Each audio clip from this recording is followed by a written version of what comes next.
recommencer l'enregistrement. Un Voilà, moment. je commence, ça a pris du temps à se mettre en marche. Voilà, je recommence. Alors, je vais, moi, comme ça, c'est pour montrer ma mémoire. J'en ai bien réveillé. On est chapitre 11. Et quoi? Taf, Resh, P, Guimel. Taf, Guimel. Voilà. Ouais, ok. Donc là, en tous les cas, pour changer, là, on est vraiment dans un truc, j'ai l'impression mystique, à mon avis. Hein. Voilà, donc rien de mieux que penser qu'à s'échapper du réel que de penser à la mystique. Hein. C'est presque comme en sculpture. Alors, c'est Oumnam Kolzman chez Israël. Bamidbar. Non, on est plus tard que ça. On a avancé par rapport à ça. Ah bon? Bah non, parce qu'après, c'est. Bah non, sinon on change de Mishnah. Non. On avait Kachata Mitbonen Balamazé ou la Mateva, je pense, tu vois. Je pense que c'est ce qu'on a fait. Oui, on l'a fait ça.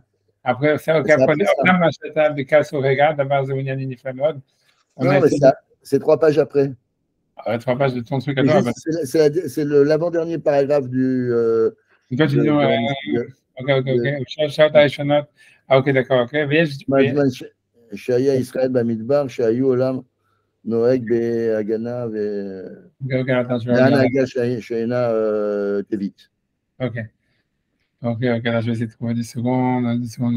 Nimsa Shesh Haron Af. Ok, je pense avoir trouvé avant le Kasher Aya Olam Nohek Beminhag Bilti c'est ça? Non, avant ça encore. Amnam Kolzman, j'ai trouvé. Amnam Kolzman Shayu Israël Bamidbar. Donc, c'est-à-dire, est-ce qu'il avait donc expliqué l'histoire de la colère, c'était lié au manque d'unification qu'il y aurait entre les mondes supérieurs et les mondes inférieurs. C'est ça ce qu'il voulait dire.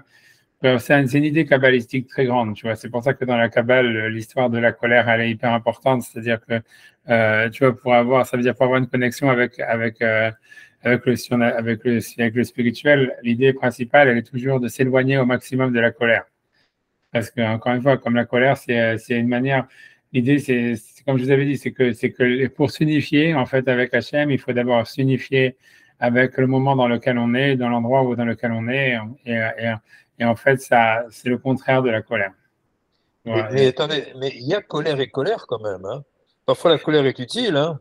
Ouais, c'est ce que le Rambam il dit. Ça veut dire, tu vois, c'est ce que le Rambam il dit. Le Rambam il dit que, tu vois, qu'en réalité, le Rambam il est connu pour ça, qu'il dit qu'il faut se mettre en colère quand il parle du chemin du milieu, justement, dans le Yad HaZaka, il dit, oui, le chemin du milieu, il faut se mettre en colère pour les choses qui nécessitent la colère. Il faut pas. En fait, il faut appuyer sur le bouton. Je me mets en colère maintenant. Allez, je commence. C'est ça, en fait. C'est dominer sa colère, c'est ça, en fait. Je dois avoir une attitude de colère.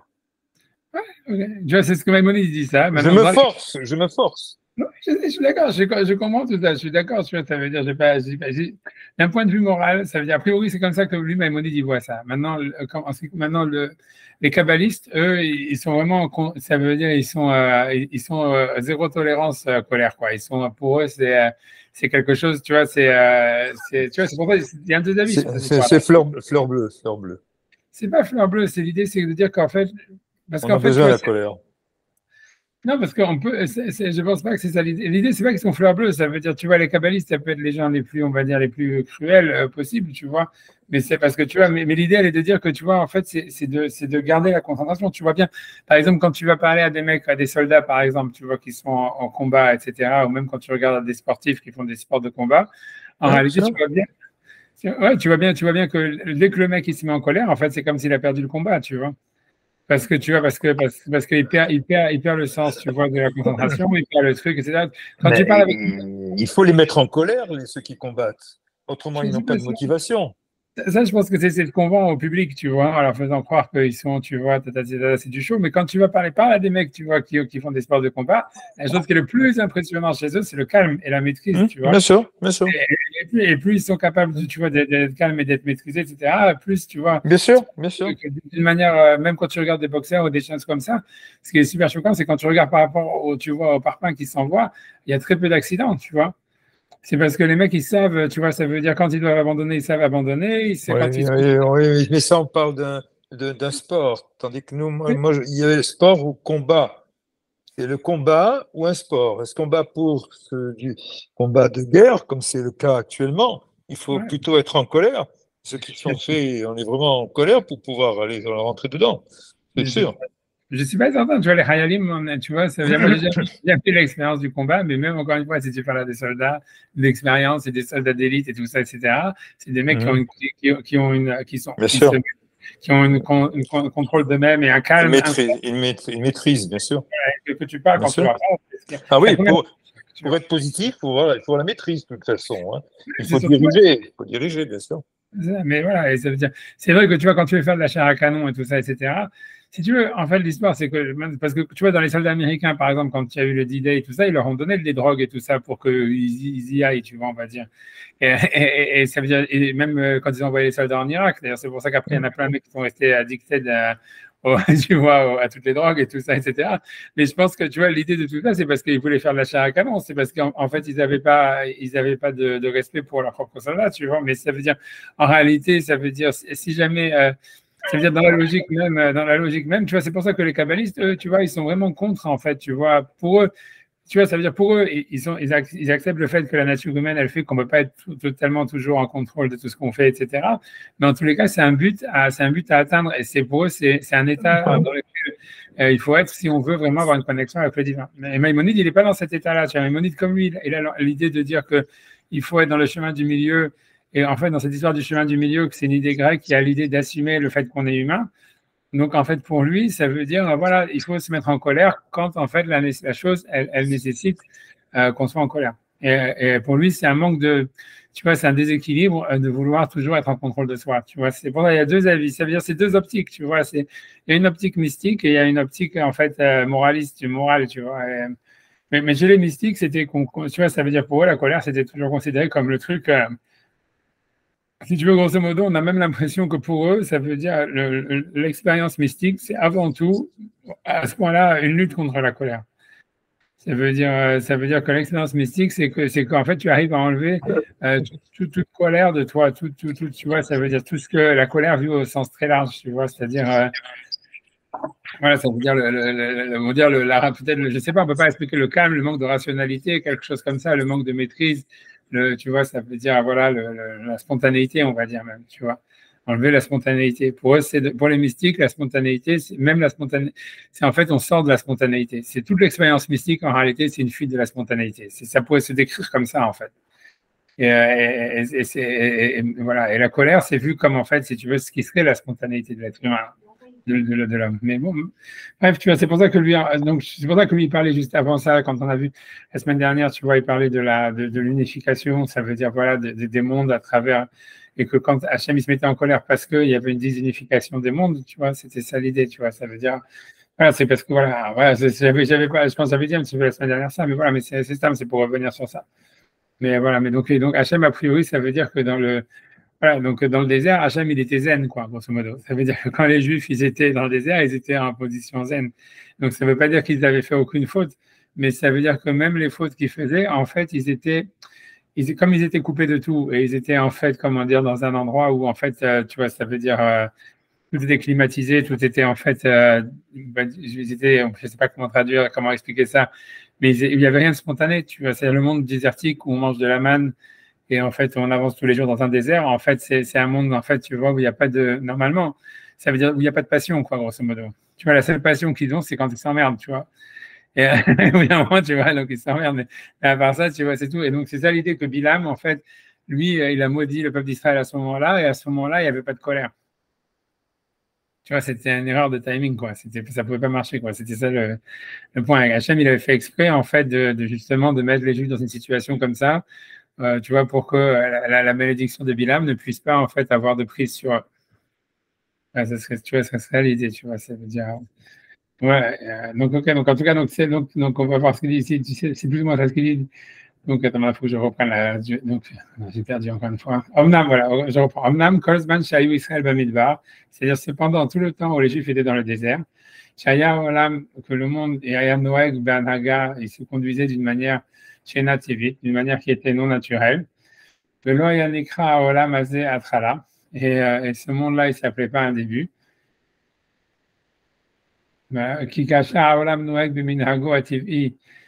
veut dire, puisque lorsque le monde, en fait, quand le monde il suit son existence normale, on va dire naturelle, c'est-à-dire qu'il y a cette conduite un début.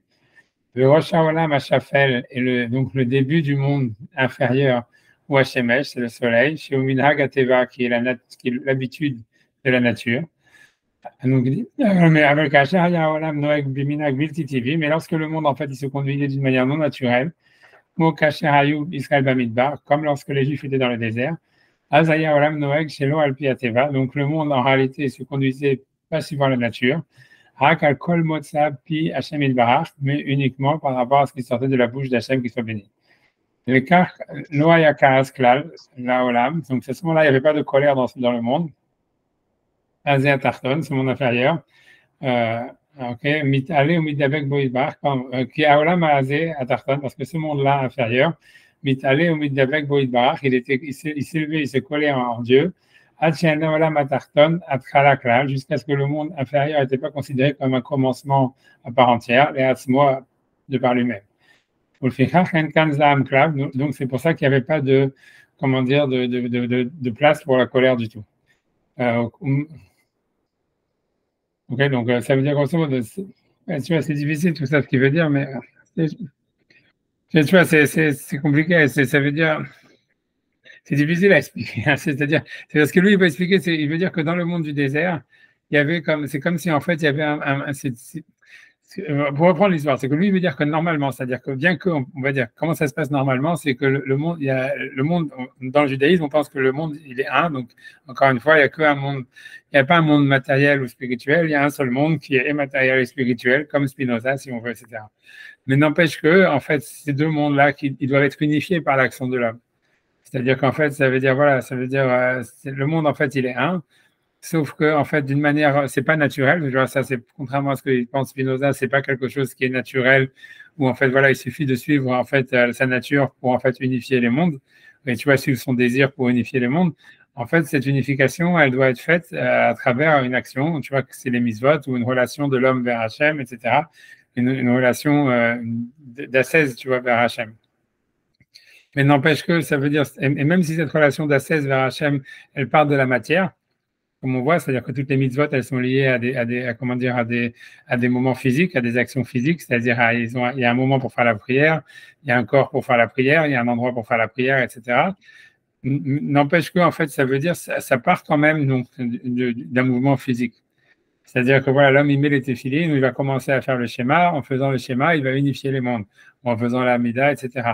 Donc, mais ça veut dire, donc il y a unification des mondes, mais qui passe par un début qui est physique. Et ça laisse la place. Est-ce qu'on ne peut pas comparer ce midbar-là à un peu comme dans un cocon? Nous sommes d'abord des vers, des larves, et puis on se transforme ensuite dans le cocon pendant ce midbar, on se transforme, et ensuite on prend notre envol. Et j'ai l'impression que ce midbar, c'est un peu le cocon du juif, quoi. Hein.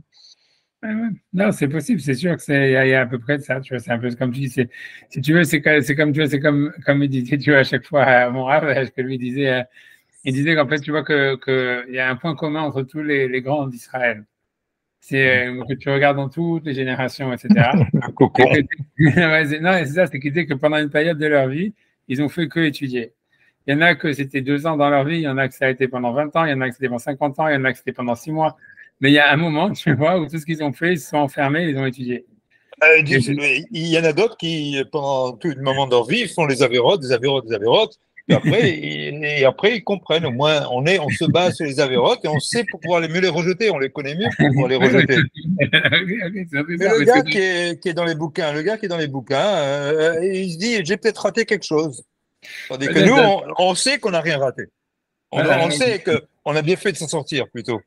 Ok, d'accord, ok. Peu importe l'histoire, mais l'idée, c'est qu'en fait, on voit bien qu'il y a une idée, tu vois, comme tu dis, l'idée du cocon, comme tu dis, tu vois, elle est présente dans le judaïsme très fort, pas simplement par l'étude de la Torah dans la yeshiva, mais ça veut dire, l'étude de la Torah en elle-même, elle est ça, on voit bien, puisque c'est quelque chose qui est hors temps, qui est hors espace. Tu vois, même l'idée du Shabbat. Carrément. Carrément. Oui. Quand on te dit, tu vois, quand on dit le Shabbat, comment on décrit le Shabbat dans la Torah, il y a marqué Al Yetse Ish Mekomo, qu'un homme il sorte pas de son endroit le jour du Shabbat. Et ça veut dire en fait, tu vois, c'est l'idée, tu vois, c'est que tu retournes en toi-même, tu retournes dans un cocon, quoi. Bien sûr, bien sûr. C'est l'idée. Et c'est ça, tu vois, c'est l'opposé. C'est l'opposé de l'exil. L'introspection complète, quoi, Shabbat, c'est ça. C'est vrai, c'est pas un retour vers soi, c'est un retour vers un Ouais. endroit où, en fait, hors temps, où on est tous séparés de tout. Et ça veut dire, dans le judaïsme, c'est hyper important, et c'est le contraire de l'exil. Il faut comprendre, c'est ça, c'est pour ça que tu vois, la Gemara, je crois que si les Bnei Israël avaient fait la Shemitah, en fait, ils n'auraient pas été en exil. Si jamais ils faisaient le Shabbat, ils ne seraient pas en exil. Parce qu'en fait, l'idée, c'est que voilà, c'est que le contraire de l'exil, en fait, c'est un retour dans ce concombre, quoi. Tu vois, ça. Tu vois, à tel point, alors, tu vois, est-ce que ça veut dire que le désert, c'était vraiment, tu vois, est-ce que Israël, c'était le désert ou c'était, tu vois, c'est le cocon d'Israël, des Juifs, c'est Israël ou c'est le désert, c'est pas clair. Mais c'est ça le problème, tu vois, d'une certaine manière. C'est qu'en fait, tu vois, c'est sûr que les Juifs, en fait, ils se sentent pas chez eux en Israël non plus, tu vois, parce qu'en fait, ils se sentaient chez eux que dans le désert, en fait. C'est pour ça qu'à chaque fois, ils veulent pas y aller. Et tu vois, c'est parce que tu vois, c'est built-in dans le judaïsme, tu vois, c'est-à-dire, voilà, parce que tu as Shabbat. En fait, une fois que tu as Shabbat, tu dis, ouais, ok, tu vas toujours te sentir en exil pendant la semaine. Tu vois, Mais le désert, c'est un peu comme si on avait Shabbat tous les jours. C'est pas ouais, normal. ouais, mais la question, c'est pourquoi c'est pas normal, tu vois, c'est ça l'histoire, tu vois. Parce qu'on est dans ce monde-ci, où il faut faire des choses.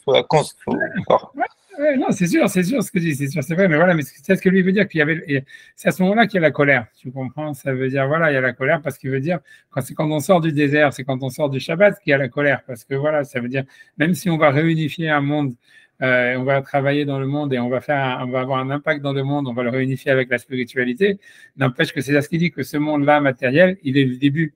Et donc, en fait, c'est entre le début et la conclusion de l'unification qu'on veut atteindre. Et en fait, donc, voilà, donc il y a une séparation. Tu vois, ce qu'on appelle, tu vois, une séparation, et c'est ça qui crée la colère, quoi. C'est ça, tu vois, c'est ça l'idée, c'est ça ce que lui veut dire, tu vois. Ouais, c'est ça ce qu'il veut dire. Donc, ce qu'il veut dire, voilà, ça, ce qu'il veut dire, c'est ça, voilà, grosso modo, c'est ça son idée. Donc, il veut dire que la malédiction de Bilam, elle n'avait pas prise à cause du désert, tu vois. C'est-à-dire, comme les Juifs, ils sont dans le désert, même s'ils ont fait le veau d'or, même s'ils ont fait tout ça, ils sont ce qu'on disait, ils sont dans un cocon ou en fait dans un espace où les choses, elles n'ont pas de prise. Le mal. Ce sont des intouchables. Un peu comme les hindous, là. Des intouchables, quoi. C'est ça, non? Qu'est-ce qu'on pensait? Est-ce que c'est pas comme un intouchable? On n'est pas, Bilam, il peut dire ce qu'il veut, hein?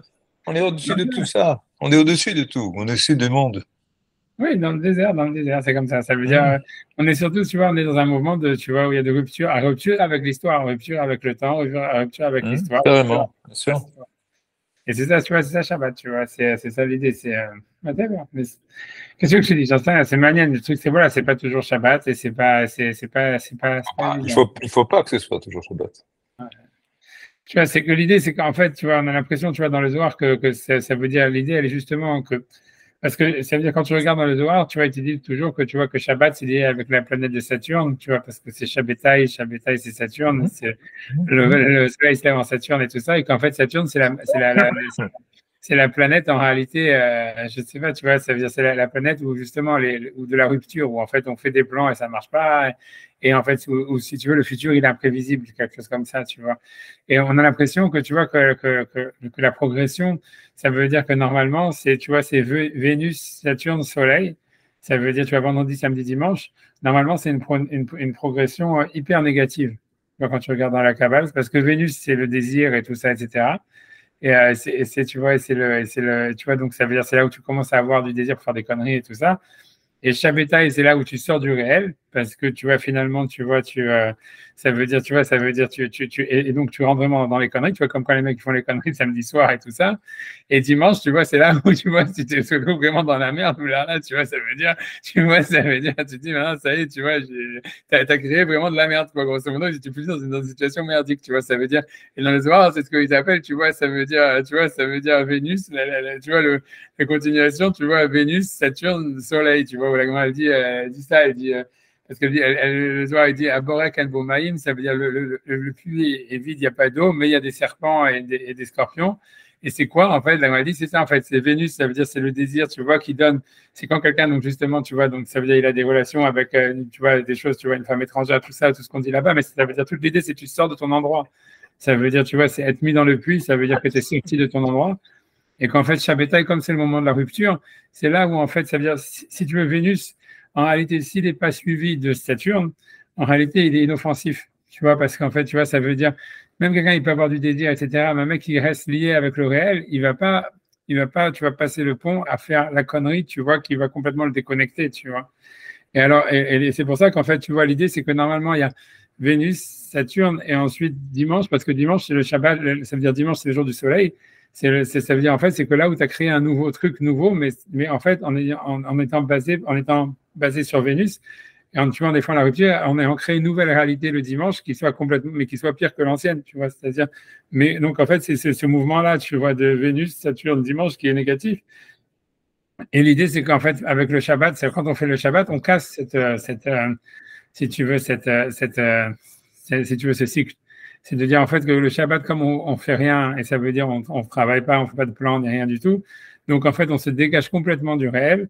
Et finalement, en se dégageant complètement du réel, au lieu, en fait, c'est surtout de briser, en fait, si tu veux, de briser, en fait, l'influence de Vénus, grâce au Shabbat, en se cassant du réel, ça permet en fait le dimanche de revenir dans le réel véridique, tu vois, plutôt que d'être dans un réel qui aurait été en fait, si tu veux, orienté par Vénus, tu vois.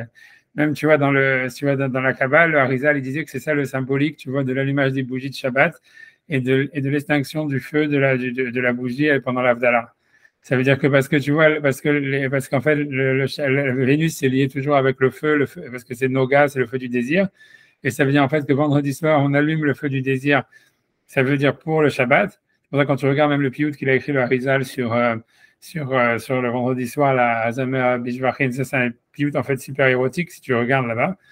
Tu vois qu'il parle, tu vois, sur vraiment la copulation, le désir sexuel et tout ça, etc. Et que en fait, et que l'idée, alors que tu vois que le piout qui fait Motsai, qui fait pour Seudah Shlichit, c'est au contraire un truc complètement mystique. Et l'idée d'éteindre la bougie d'Avdallah dans le vin, c'est de dire, tu vois, on a cassé, si tu veux, le désir de Vénus. Et maintenant, on repart, tu vois, ça veut dire dans un renouveau qui part sur le réel et qui repart pas, en fait, sur les rêves de Vénus, tu vois.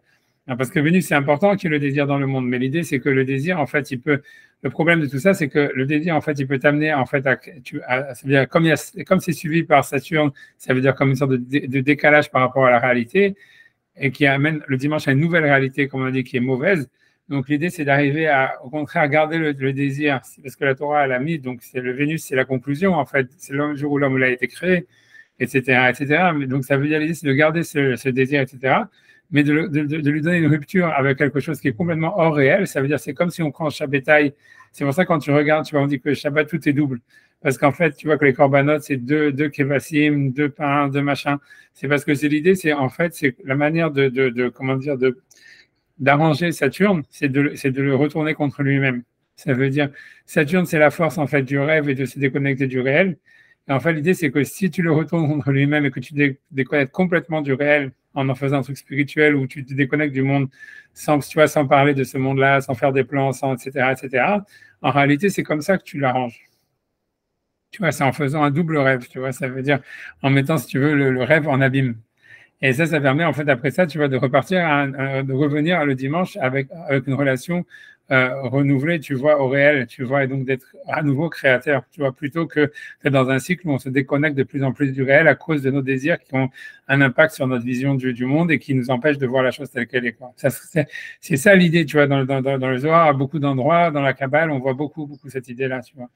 Mais ça veut dire, voilà, mais je pense que lui, il veut dire, ça veut dire ça, ce qu'il veut dire. En tout cas, je sais pas comment ça marche avec le désert et tout ça, ça veut dire, mais grosso modo, c'est ce qu'il veut dire, c'est que le réel, ça reste quand même le début, tu vois, et donc, en fait, il peut y avoir et que, en fait, c'est à ce moment-là où, tu vois, c'est pour ça qu'Hachem, il s'énerve quand il y a le lever du soleil, etc. Pour lui, ça veut dire, il y a une reconnexion avec le réel, donc il pourrait y avoir une sorte de conflit entre le spirituel et le réel au moment où le réel, il commence à renaître, tu vois, ça veut dire on remonte, on revient sur Terre, mais qu'en fait, lui, il veut dire qu'à l'époque du désert, en réalité, il y avait une déconnexion totale du réel, donc il y avait tu vois, c'était un peu comme si c'était Shabbat, et donc il y avait une incapacité pour Bilam, ça veut dire, pour Hachem ne se mettait pas en colère, quoi. Il y avait pas une sorte de rupture avec le réel, puis un retour vers le réel, qu'on retrouve, tu vois, après le désert. C'est ça, à mon avis, ce qu'il veut dire, tu vois.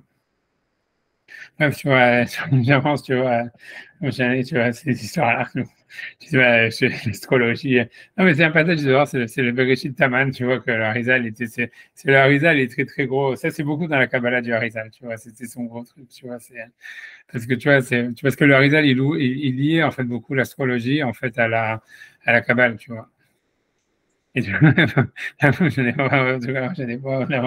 Ok, donc en tous les cas, ok, donc c'est ça ce qu'il dit. Donc voilà, donc c'est pour ça qu'Hachem, donc le monde à ce moment-là, il n'y avait pas de début. C'est comme s'il n'y avait pas de rupture. On va expliquer comme ça.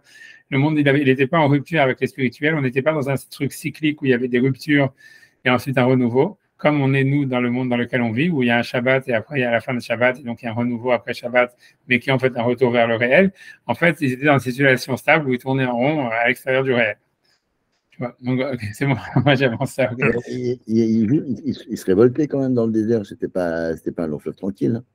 Ouais, non, c'est compliqué, tu vois, c'est sûr que c'est ça la grosse difficulté, c'est que normalement, tu vois, Ah oui.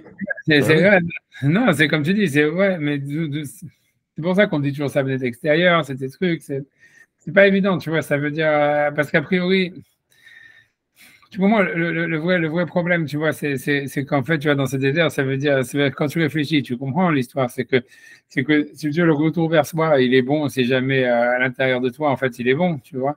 Mais si jamais, en fait, ce que tu as à l'intérieur de toi-même, tu vois, c'est des problèmes, tu vois, c'est de la colère à l'intérieur de toi-même, tu as des traumas comme eux, ils avaient. En fait, tu vois, ça veut dire, la cure de désintox, elle est pas, tu vois, elle n'est pas de tout repos, quoi, tu vois, c'est ça l'histoire. C'est-à-dire, ça leur permettait d'extirper, en fait, toutes les merdes qu'ils avaient à l'intérieur d'eux-mêmes. Et voilà, mais il fallait bien que ça sorte, quoi, on va dire. Tu vois, c'est l'histoire, tu vois, c'est comme si tu faisais exploser une bombe atomique dans le désert, quoi, tu vois, ça veut dire, faites vos conneries dans le désert. De toutes les manières, ça n'a pas d'impact, tu vois, ça veut dire, en fait, c'est ça ce qui se passait. Ça veut dire, c'était, tu vois, tu te révoltes, ok, machin, là, on t'envoie des serpents, tu fais chouva, là, tu fais pendant 40 ans, ça veut dire, voilà, tu as purgé toutes tes casseroles que tu avais, tous tes traumatismes que tu avais de l'Égypte. Et maintenant, tu peux rentrer en Israël, tu vois, ça veut dire, voilà, tu peux rentrer en Israël voilà, pour rentrer dans le réel d'une manière saine, quoi. Ce serait ça l'idée, quoi. Ça serait ça le point. C'est pour ça, d'ailleurs, d'Afrique, tu vois, c'est pour ça que même que dans les Midrashim, parce que si vous intéressez l'histoire du Mashiach, il y a marqué beaucoup sur ça. C'est-à-dire, dans le Midrash, il y a marqué que si les Juifs, en fait, ils n'ont pas le niveau quand ils sont en Israël, donc il va se passer, donc il y aura une guerre parmi tous les Midrashim qui parlent, et que les Juifs sont chassés d'Israël et qui restent aérés dans le désert pendant 40 ans. Et que jusqu'à ce que tu vois, et à ce moment-là, ils reviennent. Et ça veut dire, parce qu'ils ont purgé, en fait, si tu veux, toutes les conneries que tu vois qu'ils n'avaient pas purgé la première fois, quoi. Il y aurait, tu vois, parce qu'il y a une errance, tu vois, c'est-à-dire que l'idée, c'est qu'il y a besoin d'un système, d'un truc de purification. Ça veut dire, si tu vas créer en fait, un nouvel État, une nouvelle civilisation, un nouveau monde, en fait, c'est sûr que ce que les Juifs ils ont fait en Israël, il fallait bien et que tu as des casseroles, tu vois. Ben, en fait, il faut que tu passes par, tu vois, c'est-à-dire par un processus de purification pour purifier les casseroles, tu vois, voilà. Et tu vois, c'est ce que le Midrash il parle beaucoup sur ces histoires-là des guerres messianiques, parce que ça veut dire que, tu vois, c'est le peuple d'Israël, il a besoin d'être purifié de ces casseroles. Parce que ce que tu vois, ce qui est impressionnant, comme tu dis, c'est l'antisémitisme en France, par exemple, mais ça veut dire, où tu vois, dans le monde maintenant. Mais ce qui est aussi impressionnant, c'est de voir comment est-ce que tu vois, ça a un impact sur les Juifs de faire Teshuvah, c'est incroyable, ça, tu vois. Ça veut dire, tu vois, moi, en tant que rave, tu vois, ça veut dire, j'ai pas dit que les Juifs, ils ont fait Teshuvah, ça veut dire, j'ai pas dit que, tu vois, la partie est gagnée, loin s'en faut. Mais, Non, mais ça veut dire que, on tu vois, on assiste vraiment à des choses, là aussi, de ce côté, c'est vrai, assez incroyables, quoi. C'est-à-dire que les gens, mais je crois qu'il y a, moi, je cite toujours ce passage du Talmud, là, mais toi, tu pourras plus m'éclairer parce que, où les Chachamim, ils débattent de la nature d'un animal, est-ce qu'il est terrestre ou marin, et finalement, ils finissent par trancher en fonction au moment où il est en danger, où est-ce qu'il fuit. Et je pense que, tu vois, ouais. et c'est sa vraie nature. Au moment où tu es en danger, où il y a un danger, là où tu fuis, c'est vraiment le monde auquel tu appartiens. C'est l'endroit où, je veux dire, c'est comme ça qui détermine, on va dire, la nature de l'animal. Je pense que quand les Juifs sont en danger, ils se rappellent effectivement un peu plus qui ils sont, quoi, d'une façon certaine, même si ils professaient par ailleurs qu'ils étaient complètement athées. On voit des types, moi j'ai vu des types mettre des téphilines, etc., alors qu'il y a quelques temps, il s'en fichait complètement ou il professait qu'il croyait en rien, quoi. C'est vrai, c'est incroyable. C'est assez incroyable. On dirait que c'est complètement déconnecté, en fait, de ta pensée, de ta réflexion, quoi. Ils vont mettre des téfilines comme ça, c'est comme s'ils avaient toujours mis des téfilines, quoi. C'est assez stupéfiant. C'est vrai, hein, Ouais, je non, pense que c'est fait pour ça, quoi. ouais, non, c'est clair, c'est sûr, c'est Appel fait d'un- clair. non, mais c'est C'est clair, ça hein. question de savoir c'est ce que ça va Et, durer. Quoi, ces années. et je vois pas, dans la situation actuelle, moi je me souviens, les 3, 4 premiers jours, quand on a réalisé, on va dire, et que l'équation, c'est carrément mission impossible, c'est-à-dire le général Petraeus lui-même, là, qui était le chef d'état-major de l'armée américaine pour la guerre en Irak, il a quand même expliqué que c'est le plus grand challenge militaire de prendre Gaza depuis la Seconde Guerre mondiale. Hein. C'est parce que t'as une bataille à 500 km de tunnel, les types se préparent depuis des années, ils ont foutu la population civile, ils mènent une guerre aussi, on va dire, au niveau de l'opinion publique, et en plus, ils ont 240 otages. Donc, c'est vraiment le truc, c'est noir de chez noir, quoi. Hein. Il n'y a plus qu'à demander à des miracles au bon Dieu, quoi. C'est tout ce que tu peux faire. Parce que, je veux dire, rationnellement, il n'y a pas de solution à une histoire pareille. Il y en a pas. C'est pas, je veux dire, faut vraiment foncer, il n'y a pas. Alors, là, objection, votre honneur. Il n'y a plus qu'à, c'est une remarque que Rav Uriel Avigé, ici présent, m'a fait remarquer une fois en me disant que c'est pas il n'y a plus qu'à.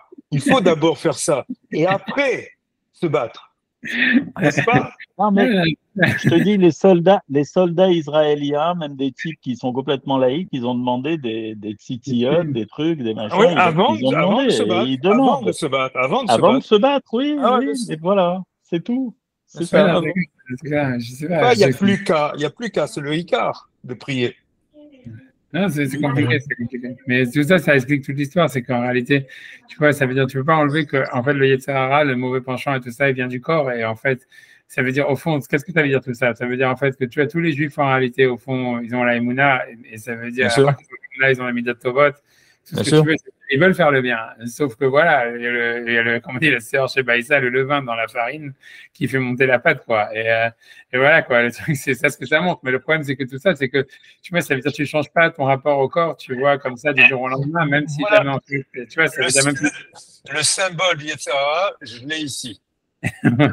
C'est quoi, ça pour Ça, Ah c'est oui. le toréador avec le taureau noir, là, comme ça. Le Yetzirah, c'est le taureau. Ça, Ouais. c'est la Plaza de Toros. C'est un truc que j'ai gardé et que j'avais chez moi. Et puis, je me dis, pourquoi je l'ai gardé? Mais bien sûr, le taureau noir, comme ça, c'est le Yetzirah. On essaie de lui planter, c'est sûr. Et inconsciemment, dans les cultures espagnoles qui sont imbibées de judaïsme, eh bien, voilà. Et ils font en pleine arène, ils essaient de combattre contre le Yetzirah devant tout le monde, mais ils connaissent pas la vraie signification de la corrida. Ah ouais, amen, amen. Je sais, enfin, je sais. Mais en tout cas, le vrai truc, c'est que voilà, c'est difficile de changer malgré que, même si on comprend, je pense que le problème, c'est que là, voilà, la vraie difficulté, ça va être après, quoi. C'est-à-dire, une fois que ça sera terminé, tu vois, est-ce qu'ils vont retourner, tu vois ça, et je pense que tu vois, ça montrera simplement qu'à l'intérieur eux-mêmes ils y croient pas. Mais le problème, voilà, c'est que c'est difficile de dealer. Le problème, c'est, tu vois, l'esprit, il est très malléable, tu vois, c'est-à-dire on peut très facilement comprendre qu'est-ce qui est vrai, qu'est-ce qui est faux. On peut facilement, ça veut dire notre intellect, il est très, comment dire, très, très, très plastique. Mais notre corps, tu vois, ça veut dire il aime beaucoup moins. C'est-à-dire, le corps, il est vraiment très lourd à porter. Et très, tu vois, ça veut dire, quand quelqu'un, tu vois, il s'est habitué à faire des avéros, des conneries, tu vois, etc., à avoir, tu vois, ça veut dire les mecs qui sont habitués à voler, à tout ça, à mentir et tout ça, machin, à faire que des arnaques et compagnie. Tu vois, entre autres, tu vois, tous les etc. qu'il y a dans le peuple d'Israël, tu vois, mais ça veut dire, même si tu as vu qu'en fait c'est Hachem tu vois, qui domine le monde et pendant un moment tu te dis voilà, tu as eu peur, tu as vu que tu pouvais partir et que tu as compris aussi que ça avait aucun sens, que c'était des trucs super futiles, qui avaient aucun, tu vois, tous ces trucs-là. Ok, tu l'as compris, tu vois, ça veut dire en fait tu en es persuadé, mais est-ce que c'est à cause de ça que tu es capable de changer? Tu vois, c'est ça le problème. Mais justement, le corps est si lourd. Il peut être lourd, c'est un peu comme un couteau. Ça peut à la fois tuer l'individu et ça peut en même temps l'être utile parce que ça les fait vivre. Donc, le corps, on peut aussi l'habituer en faisant des choses qui sont positives et après, ça devient extraordinaire, c'est Ah ouais. sûr. Non, non, non, ok, non, je comprends. C'est sûr que tu as raison de ce que tu dis. Ça veut dire que à la fin, la manière de changer, tu vois, ça veut dire que la seule manière après, c'est de. Le Ça corps veut dire. devient très léger, le corps devient très léger, même si c'est une aide à la neshama, le corps. Ah ouais, mais tu vois, ok. Mais ça veut dire tout ça, tout ça, c'est compliqué. Mais ce que tu as raison, je pense que tu vois, c'est que l'idée principale, la manière de renverser les choses, peut-être le plus Mhm. rapidement possible, c'est de transformer le négatif en positif, quoi. Ça veut dire que tu peux pas neutraliser. Neutraliser le négatif, c'est difficile. Mais par contre, c'est beaucoup plus facile de le transformer en positif, Oui, quoi. bien sûr, bien sûr. C'est-à-dire, tu vois, c'est qu'un mec qui a Mhm. l'habitude de faire du arnaque et tout ça, etc. Alors, ok, qu'il a ramassé de l'argent pour des chivotes, un truc comme ça. Tu vois, ça veut dire, Oh, non, tu pas vois, le droit. non, mais c'est ça, le Est-ce qu'on ressens. a, est-ce qu'on a le droit de prendre pour les yeshivotes l'argent d'une prostituée, par exemple, ou l'argent d'un gangster, ou etc. On peut pas accepter. Non, mais c'est pas ça, mais ça veut dire un mec qui a de la dopamine quand il arrive, tu vois, à entuber des types, tu vois, ça veut dire, il pourra pas l'enlever de son système, tu vois ce que je veux dire. Donc la seule manière, c'est de dire, ok, je vais entuber des types en leur demandant du truc pour une yeshiva, tu vois, et il sentira le plaisir, tu vois, quand tu vas rentrer l'échec, au lieu de les prendre pour lui, il les met à la yeshiva, tu vois, ça serait ça l'idée, tu vois, tu vois, c'est comme tu dis, ça veut dire, ça serait, c'est toujours l'idée, si on veut un résultat rapide, de transformer le bien en mal, c'est beaucoup plus facile, si tu veux, de le transformer, tu vois, de l'inverser plutôt que de le neutraliser, quoi. Parce que Bien sûr. neutraliser, c'est impossible. Enfin, ça prend beaucoup de temps. C'est très Et compliqué. neutraliser, on en a besoin du mal. C'est motivant, le mal. Ah, ça, c'est vrai, c'est vrai, c'est vrai, c'est vrai. Se revenir sur la colère à chaque fois aussi, tu vois, comme Rav, à chaque fois, il disait que, Ah, tu vois, ouais. Non, t'as raison, c'était aussi un des. T'as raison, ah, t'as raison. ouais, bien sûr. Ah, Hein. ouais. J'ai une dent contre lui, mais cette dent, on se la comprend, on fait un implant avec, et on la met où il faut. Vas-y, on avance parce que tu vois, il est temps Bon, d'avancer quand alors, même. On est sorti du sujet, etc. notez. Ouais, ok, donc on y va. Donc lui dit qu'en fait, ok, donc maintenant, donc lui dit, voilà, en fait, dans le désert, il n'y avait pas de colère parce qu'en fait, la colère, elle vient en fait du fait qu'il y a une rupture, ça veut dire en réalité entre le spirituel et le matériel et il y a à chaque fois un système de renouveau pour pouvoir en fait recréer, repartir du début. On va dire, c'est lié avec le soleil, on peut dire c'est lié avec le dimanche qui vient après le Shabbat, qui est aussi que c'est le jour du soleil, Sunday, voilà, c'est ce qu'il veut dire. Ça veut dire en fait, il faut une rupture, un renouveau. Ça veut dire ça veut dire, dans la Torah, en fait, c'est tout le rapport à la spiritualité. C'est, tu vois, comme il disait Lévinas, c'est un élan brisé, comme ça, il disait à chaque fois. Mais mais c'est vrai, tu vois, ça veut dire, voilà, c'est un peu ça. Ça veut dire, voilà, tu as le Shabbat, mais en fait, l'idée, c'est que tu crées une rupture pour pouvoir repartir, tu vois, sur du réel. Et tu vois, et donc à chaque fois, donc à ce moment-là, il peut y avoir un moment de colère, on va dire. Mais dans le désert, il n'y avait pas ce moment de rupture. Donc il dit maintenant, ou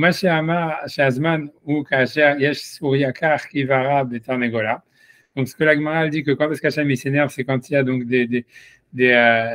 comment dire, des veines blanches dans la crête du coq, on va dire quelque chose comme ça. C'est-à-dire que normalement elle est rouge, mais il y a un moment où elle devient blanche. Il y a des veines qui deviennent blanches dans la crête du coq. Donc, qu'est-ce que ça voudrait dire? On dit Vadvarim Aelu Amitim, et il dit ces choses-là, elles sont véridiques. Il y a Tarnegol, Osebo Shinui, Azman, Roshem Bisgula. Parce que le coq, en réalité, le temps, ça lui fait un impact, et c'est ça, Sigula. Ça veut dire, c'est ça sa nature. En fait, comment dire, il est impacté par le temps. C'est pour ça qu'on dit Anoten la servi bina, la frine, benyam ou ben laïla. Ça veut dire, dans la bracha du matin, on dit ce qui donne l'intelligence au coq de se différencier entre le bien, entre le jour et la nuit. L'idée, ça veut dire en fait que si tu regardes, tu vois que le coq, ça veut dire, ça veut dire, il commence à chanter, ceux qui ont l'habitude d'habiter à côté des femmes, bien avant que le soleil se lève. C'est pour ça qu'on peut faire la bracha déjà à partir de minuit. Ça veut dire, en fait, le coq, il commence à, tu vois, il commence à avoir, c'est ce que Lévinas, il disait ça aussi de Shouchani, c'est-à-dire dans Shouchani, il disait, c'est ça le pshat, c'est que à partir de le coq, quand c'est en fait minuit, déjà, il commence déjà à chanter parce qu'il voit le soleil qui se lève, parce qu'il sait en fait qu'on ne peut pas aller plus profond dans la nuit. Et donc, c'est déjà le matin.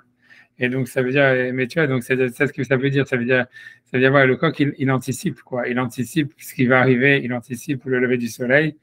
Et c'est pour ça qu'on dit que c'est lui qui voit la différence entre la nuit et le jour. C'est-à-dire que pour nous, il fait encore nuit, il est encore minuit, mais pour lui, c'est déjà le jour parce qu'il sait que ça ne va pas aller plus profond dans la nuit, quoi.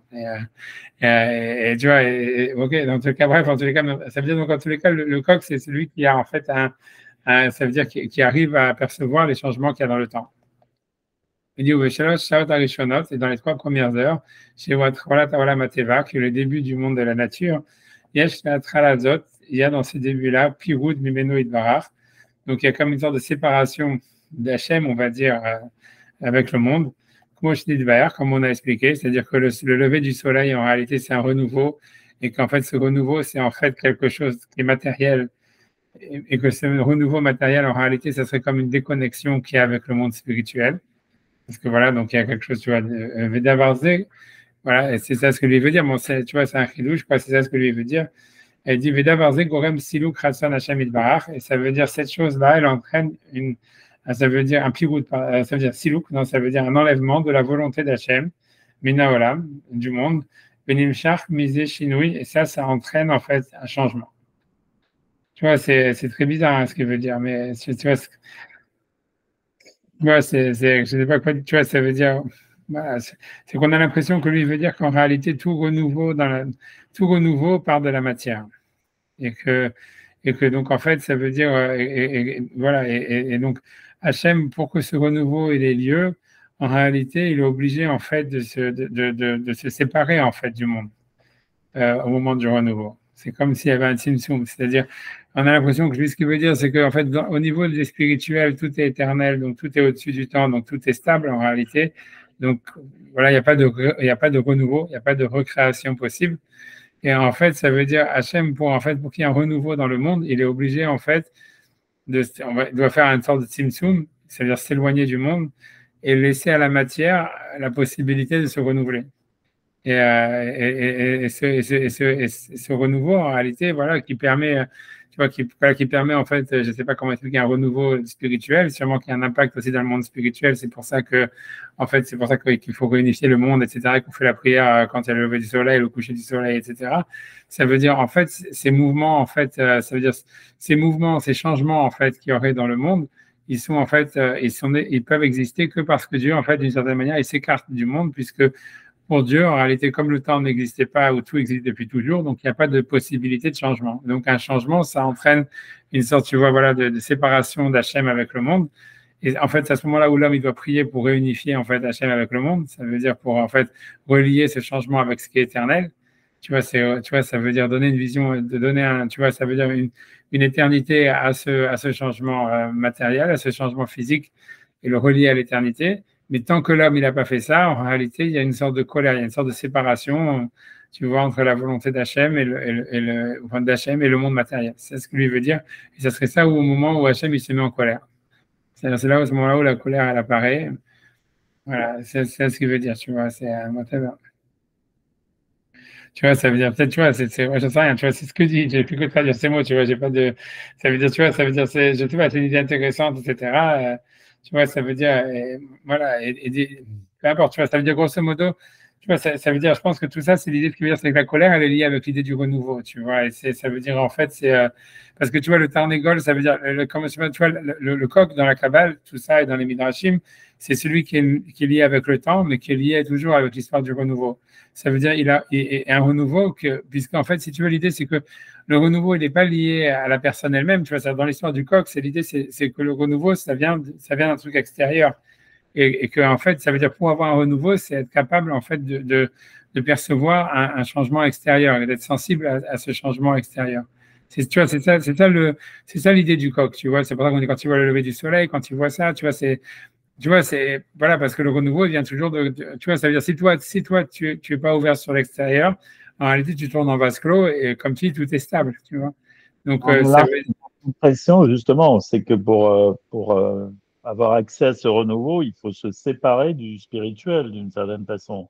Il faut à un moment être capable de remettre en question pour remettre en question le spirituel, il faut être capable de faire là aussi une rupture, je veux dire, de ne pas être dans l'habitude, quoi, d'une certaine façon. c'est une sensibilité, tu vois. Le rapport, si tu veux, c'est le spirituel, il peut pas non plus être mécanique, si tu veux. Tu peux avoir une. Non, je comprends, tu vois, c'est compliqué. Hein, ça veut Au dire, point de vue de la mitzvah, bah oui, est-ce que c'est lié au fait que, bon, quand tu fais une mitzvah, tu dois un peu l'exécuter comme si c'était la première fois ou quelque chose, une remise en question ou... ouais, mais ça serait plus que, en fait, Ouais, ça veut dire, en fait, l'idée, c'est que le changement, il vient de l'extérieur. C'est pas, tu vois, en fait, qu'on veut le refaire comme si c'était la première Alors fois. justement, bah, tu es sollicité par des événements de la vie qui vont remettre en, ou même du quotidien, qui doivent t'inciter à remettre, en fait, à faire une rupture avec le spirituel d'hier et Ouais, rétablir un spirituel d'aujourd'hui, quoi.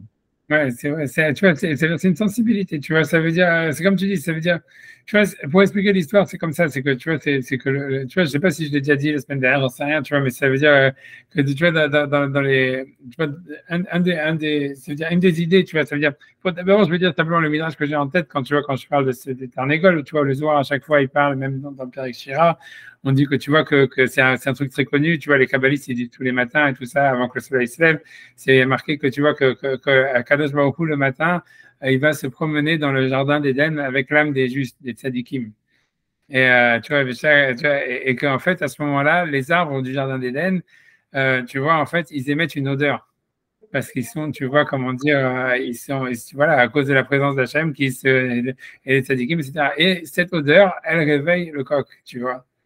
Et tu vois, ça veut dire, tu vois, mais toi, et c'est à ce moment-là où il dit, tu vois, c'est où Shaim Rachem, et il commence à changer, tu vois, il y a les 6 chants du coq, tu vois, qui correspondent aux 6 mouvements de la journée, etc.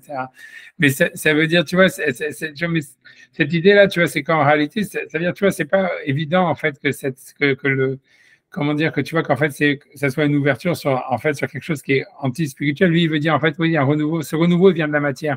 En tous les cas, ça veut dire, c'est pas 100% certain, tu vois, ça veut dire surtout, ça vient de quelque chose qui est extérieur, surtout. Ça veut dire, ça veut, tu vois, je ne sais pas comment expliquer, c'est-à-dire, tu vois, si tu veux, pour donner un exemple, tu vois, ça veut dire, tu vois, quand Rav Yerucham, tu vois, c'était le Rav de Moab, lui, à chaque fois, il parlait sur lui, ce qu'il appelait toujours ça, il appelait le secret de la multiplicité. Et parce qu'il disait, ouais, on se demande pourquoi est-ce que Hachem, il nous demande de faire des mitzvot tellement de fois, tu vois, ça veut dire pourquoi tu dois refaire un shacharit tous les jours, tu vois, pourquoi tu dois faire Shabbat toutes les semaines, pourquoi, tu vois, ça veut dire pourquoi on répète, tu vois. Et lui disait en fait que justement, c'est à travers la répétition que tu peux comprendre en fait pourquoi chaque Shabbat il est unique. Ça veut dire que, tu vois, c'est parce que tu sais que le Shabbat que tu as eu cette semaine, il n'a aucun rapport avec le Shabbat de la semaine prochaine. Ça veut dire qu'il aura des rapports, mais ça sera différent. Ça sera une autre histoire. Mais si tu faisais pas Shabbat, si tu répétais pas, tu serais pas capable en fait de comprendre en quoi il est différent le Shabbat d'avant par rapport au Shabbat de cette semaine, le Shabbat précédent, le Shabbat de la semaine d'après. Et ça veut dire, et c'est grâce à la répétition que tu peux comprendre la multiplicité. Ça veut dire que, si tu veux, ça veut dire que l'idée, ça serait que la répétition dans les mitzvot, c'est le contraire de l'addiction. Tu vois, c'est-à-dire, dans l'addiction, en fait, tu crées un état de manque et à cause de l'état de manque, en fait, tu vois, tu deviens incapable de ressentir les changements qu'il y a dans le temps. Tout ce que tu sens, c'est un truc binaire entre le manque, la satisfaction, le manque, la satisfaction. Alors que, tu vois, les mitzvot, c'est de dire, non, en fait, je fais une répétition et je suis jamais, en fait, tu vois, jamais de manque, etc. Mais parce que tu vois, c'est un truc tu vois, qui se répète. Mais en fait, à cause de ça, grâce à ça, tu vas voir, quand tu vas à la choule, tu vas dire, ah, le mec qui était ce Shabbat ou ce matin à la choule, c'était pas là hier. Je sais pas pourquoi aujourd'hui celui-là est écrit dans le Kaddish, pourquoi celui-là, j'en sais rien, il fait ça. Mais c'était quand même, ça veut dire, en tous les cas, ça veut dire que tu vois, et ça veut dire le changement, en fait, qu'il y a dans la Misa, le renouveau dans la Misma, il vient pas automatiquement, nécessairement, en fait, d'une remise en cause, comme tu dis, de pourquoi je fais Shabbat cette semaine par rapport à la semaine dernière et tout ça. Mais c'est même plus du fait que voilà, c'est pas la même bouteille de vin que la semaine dernière. Je sais pas, tu vois, whatever. Mais la multiplicité des individus aussi. C'est un être Voilà. humain, une tête, quatre membres, mais c'est la multiplicité fait l'unicité. C'est ça ce qu'il faut voir, c'est un contraste, c'est paradoxal. Parce qu'on a l'impression qu'il y a 3 millions de Chinois, mais non, c'est des 3 millions d'individus. Ouais, c'est ça, c'est ce 3 qu'il disait. milliards, 3 milliards. Ouais, 3 milliards, Dans ce que pardon. tu décris, il n'y a pas d'intervention, il n'y a pas de changement extérieur. C'est un Si, il y a pas ça veut dire on ça. voit pas où est le changement extérieur dans ce que tu décris. Parce que l'idée, c'est que le renouveau, il vient de quelque chose, tu vois, qui vient de l'extérieur. C'est-à-dire, grosso modo, c'est, en fait, pour reprendre l'histoire, on va dire, tu vois, ça veut dire, puisque lui parle du lever du soleil, ça veut dire, le coq, il voit un nouveau jour aujourd'hui parce que le soleil, il se lève. Tu vois, ça veut dire, c'est pas qu'il cherche un renouveau à l'intérieur de lui-même. Si tu veux, l'idée, tu vois, c'est que dans la société occidentale, beaucoup, tu vois, les gens, ils sont traumatisés et ça crée, tu vois, des addictions. Tu vois, ça veut dire, tout le monde dit, ah ouais, en fait, pour trouver un sens à la vie, il faut être créatif. Tu vois, c'est Sartre, il dit ça, il dit, tu vois, il faut se créer soi-même. C'est ça ce qui va te créer, qui va donner un sens à ce que tu es. Et en fait, tu vois, c'est comme si on cherche le renouveau à l'intérieur de soi-même, tu vois. Et que donc, à chaque fois, dans une remise en question constante pour recréer, reprendre des décisions et assumer une liberté. Mais en fait, tu vois, ce truc-là, il n'a pas de fin, tu vois. C'est-à-dire, en fait, il y a, ça crée, ça génère une angoisse, tu vois. C'est pour ça, d'ailleurs, que tu vois que tous les livres de trucs, ils sont angoissés, tu vois. C'est pour ça que tu vois que tout le 21e siècle, finalement, ça a généré de l'angoisse et des choses pareilles. Parce que, tu vois, même les djihadistes et tous ces machins-là, en fait, ils sont dans une recherche de renouveau et de recréation d'eux-mêmes. Par rapport à l'intérieur d'eux-mêmes, tu vois, c'est même le nazisme, tu vois, ça veut dire quand tu dis je veux chercher à faire une race pure, c'est en fait c'est l'Allemagne, elle recherchait un renouveau, à savoir comment je vais me purifier pour pouvoir en fait me recréer, tu vois, c'est clairement dans les écrits nazis, tu vois, donc ça veut dire qu'en fait l'existentialisme, tu vois, sartrien ou de Heidegger et tout ce que tu veux, c'est pour ça que tu vois, Heidegger, c'est pas surprenant en fait qu'il soit nazi, c'est parce qu'en fait, c'est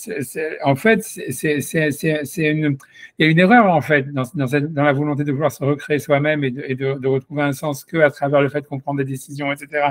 Parce que en fait, si tu veux, c'est une soif sans fin. Tu vois que tu n'arrives jamais à, tu vois, ça crée ou soit de l'addiction, soit de la haine, soit tu vois, ça veut dire, soit tu vois, c'est soit de l'angoisse, soit tu vois, tu vois, des maladies mentales ou ce que tu veux, parce que tu es toujours à la recherche. Tu vois, comme tu vois, les transgenders, c'est la même chose. Ça veut dire, ah, je veux être moi, créer ma propre sexualité pour qu'elle ait un sens, puisque c'est moi qui l'aurais créée. Tu vois, mais en fait, ça n'a pas de sens. Tu vois, ça n'a pas de fin. Ça veut dire, OK, alors maintenant, je me suis transformé en homme. C'est de l'hyper-narcissisme en termes analytiques. C'est de Ouais, exactement. l'hyper-narcissisme. L'hyper-narcissisme, mais c'est quelque chose en fait, tu vois, qui t'amène en fait à une angoisse. Et c'est en fait une super grosse fermeture sur. Ça veut dire l'idée du Tarnégol, comme il te dit ici que le Tarnégol, c'est celui qui est sensible au renouveau. C'est le principal, c'est que le renouveau, en fait, il vient pas de quelque chose qui est de l'intérieur de toi. C'est pas ah, je me lève aujourd'hui et en fait, je sens une nouvelle neshama en moi, etc. Machin, blablabla. En fait, c'est vrai que sûrement tu as une nouvelle neshama, etc. Mais la manière dont tu vas le ressentir, c'est en fait, ça veut dire en résonnant au lever du soleil. C'est d'abord, tu vois, il y a le lever du soleil, d'abord, il y a Hachem qui se promène dans le jardin d'Éden avec les tzadikim, et à ce moment-là, toi, tu résonnes, et c'est à ce moment-là où, en fait, le renouveau, il apparaît, tu vois, c'est pas je recherche, tu vois, ça veut dire un renouveau de l'intérieur de moi-même, tu vois. Et tu vois, c'est un peu comme je vous fais maintenant, tu vois, ça veut dire que si tu veux, pour dire l'histoire, quand avant je faisais les cours sur la paracha, c'était un truc, tu vois, sartrien, c'est dire voilà, ah ok, je vais chercher un renouveau dans la paracha à travers comment moi aujourd'hui je peux remettre en question ce que je disais, c'est-à-dire refaire un truc nouveau. Là, en fait, tu vois, quand on lit le Béragola, c'est exactement comme tu vois le Tarnégol qui est sensible, tu vois, c'est l'âme des tzadikim, tu vois, c'est l'âme du Maral de Prague, où tu vois, ça veut dire c'est Hachem qui vient se promener dans le jardin d'Éden, tu vois, avec l'âme du Maral de Prague, et nous, tu vois, on est sensible à l'odeur qui se dégage des paroles du Maral, tu comprends? Ça, mais l'histoire du Tarnégol, c'est pas ouais. aussi le cœur. J'ai entendu dire que le mot la charbine, c'est le cœur aussi. Oui, c'est ça, c'est pour ça qu'on dit que le cœur humain, ça veut dire Tarnégol, ça veut dire en fait, c'est le C'est le double cœur, sens. la charbine, oui. Parce que c'est l'essence du cœur humain, que le cœur humain, en réalité, il est Hum, sensible au temps, est sensible au changement extérieur à lui et qu'il est hum. capable, en fait, si tu veux, de se renouveler par rapport à ça. C'est pour ça qu'on dit en hôtel la servi bina, c'est-à-dire que servi, ça a le double sens ça veut dire servi en araméen, et c'est bizarre, c'est pas de l'hébreu, c'est servi, ça veut dire en araméen, ça veut dire coq, et en arabe, ça veut dire cœur, je ne connais pas l'arabe, et c'est un des mots, ça vient dans la prière, c'est un mot en arabe, c'est la servi bina, ou peut-être c'est l'inverse, je ne sais pas si servi, ça veut dire coq. J'ai oublié, c'est entre l'araméen mais c'est un, c'est l'arabe, et l'autre, c'est l'araméen. Mais le mot servi, il vient, il est pas hébreu. Mais Et il là, est dans le texte, non? Je crois qu'il est dans un texte, le mot Serbie. Il est retrouvé dans un texte disant que c'est un cœur. Je crois qu'avec Ramacha, on s'est posé la question avec Ramacha une fois, et on a cherché, il a été cherché, et il a trouvé la référence exacte. ouais, ça veut dire c'est un masque. On ne sait pas exactement qu'est-ce que ça veut dire. Je ne me rappelle plus toutes ces histoires-là, hein, mais ça veut dire. Mais grosso modo, quand tu regardes dans le Mishnah Berurah, tu vois, ça veut dire pour faire court, tu vois, c'est dire la doxa, c'est que la racine, elle serait arabe d'un mot en arabe et araméenne, et c'est pour ça que c'est un double sens de cœur et de coq, tu vois. Mais l'idée, c'est que voilà, c'est que le cœur humain, en fait, il a une sensibilité au temps et une sensibilité à l'autre, mais que le renouveau, il vient d'une influence extérieure. Mais tu vois, et pour lui, mais ce qu'il veut dire ici, c'est que ça serait lié aussi à la colère d'Hachem, quoi. Parce que, en fait, comme tu dis, c'est-à-dire le fait même de s'extérioriser de quelque chose, Tu vois, ça voudrait dire, en fait, c'est comme tu dis, c'est vrai que d'un autre côté, comme tu le regardes comme quelque chose, comme un phénomène objectif pour avoir un renouveau, ça veut dire, c'est vrai que tu veux dire qu'il y a une colère d'Hachem, quoi. C'est comme si tu dis, voilà, ok, on va voir maintenant qu'est-ce que le Maharal, il va dire, on va le regarder, tu vois, ça veut dire avec, on va dire avec un œil nouveau, tu vois, d'une certaine manière. Donc, c'est vrai qu'en fait, dans le fait même d'objectiver quelque chose, et de le sortir, on va dire, tu vois, comme on avait vu, tu vois, comme que c'est de son contexte, on va dire, de sa continuité. En fait, ça serait ça l'idée que on enlève, ça veut dire on enlève la volonté, ça veut dire on coupe la volonté d'Hachem. La volonté d'Hachem serait une volonté de continuité en réalité, tu vois, d'harmonie. En fait, pour avoir un renouveau, il faut faire une rupture, et ça serait ça qui serait lié en fait à la colère d'Hachem, tu vois. Mais que le Tarnégol, lui, c'est celui qui a une sensibilité à cette rupture, mais qui est capable par la suite à justement créer une harmonie à travers ça. Mais, voilà. Et tu vois, peu importe, tu vois, ça a été toujours pour moi aussi. D'ailleurs, c'est pas évident à comprendre ça, parce que le monde moderne, il est vraiment contre ça, tu vois, il est complètement. Moi, je me rappelle toujours, tu vois, qu'à chaque fois, tu vois, quand j'étais, moi, j'ai toujours été, comment dire, tu vois, parce que moi, j'aime bien écrire et tout ça, etc.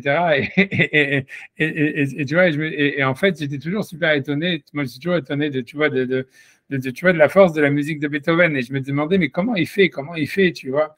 Et après, je me suis dit, ouais, je me dis, c'est pas possible. Moi, si j'essaye, j'arrive pas, tu vois. Tu vois, et en fait, j'ai compris un truc, tu vois, clairement qui manquait, c'est que, tu vois, dans la musique de Beethoven, il y a beaucoup de ruptures. Ça veut dire que tu vois que la symphonie, elle est, tu vois, ça veut dire, tu pars sur un côté A, tu vois, qui a un thème, tu pars sur un côté B, tu vois, qui a un thème opposé. Alors, il y a des, si tu veux, tu vois, c'est un thème opposé, mais qui est complètement en rupture avec le premier, sauf que tu fais des rappels, tu vois, et après un côté C où tu fais en fait des rappels. Ensuite, tu vois, pour faire, tu vois, le dernier mouvement, tu fais en fait simplement, tu joues entre les rappels. Et donc, tu vois, l'auditeur, il a l'impression que, waouh, comment est-ce que le mec, il a fait, tu vois, un 1 avec un truc tellement disparate, tu vois.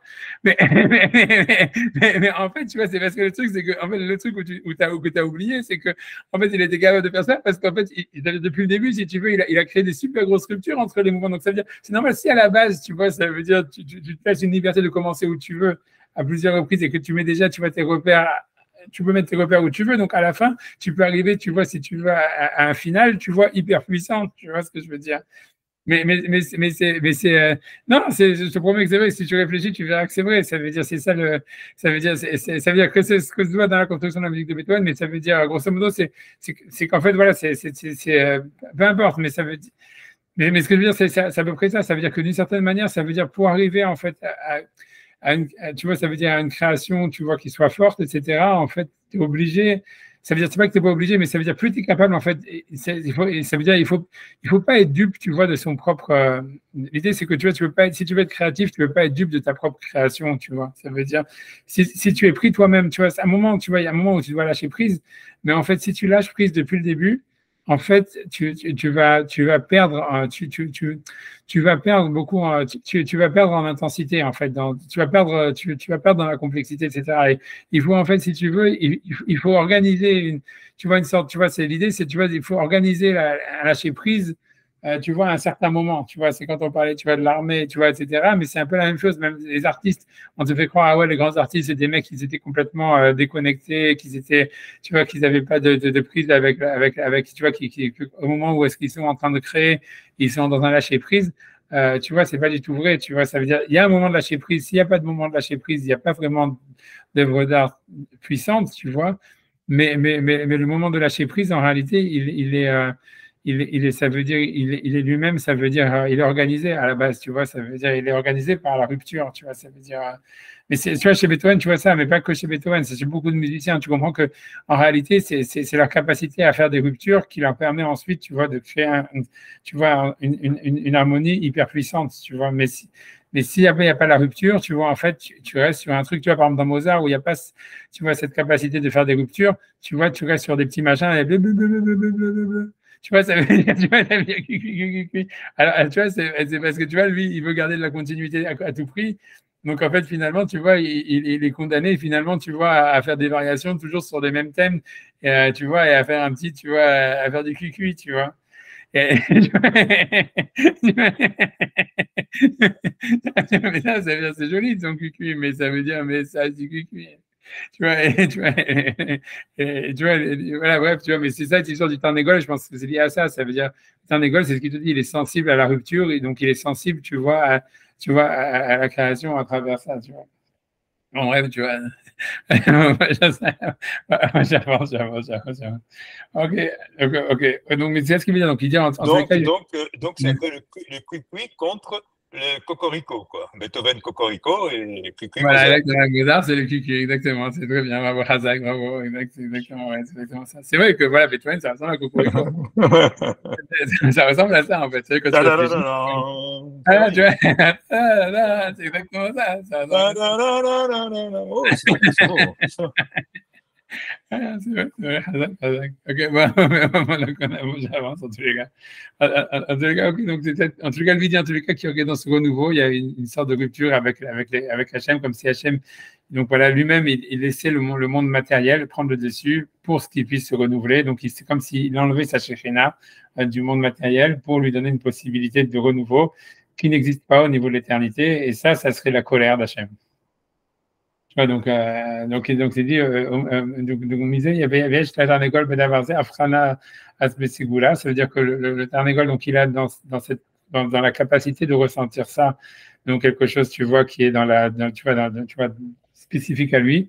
Afrana Abisgula, Bekol Shinu comme il a la capacité de changer, de comprendre tous les temps qui passent.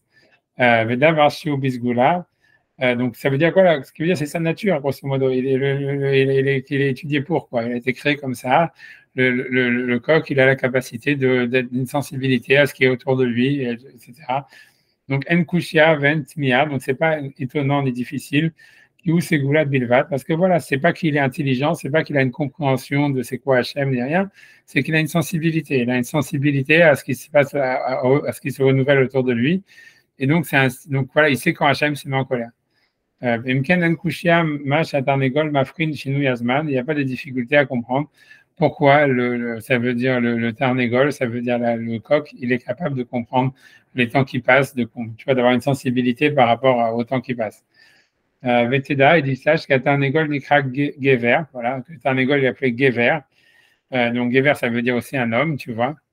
Gever mitzachiu Gever mitorer bisman akas. Il lui dit que l'idée c'est que Gever, ça serait le mâle qui est en fait, tu vois, qui se réveille au moment de la colère, Béoter. Parce que la chaîne Gibor, tu vois, etc. Je ne sais rien, c'est le coq français sur son fumier, je ne sais pas exactement.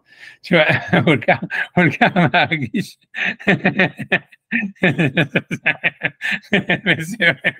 Mais c'est ça le truc, tu vois.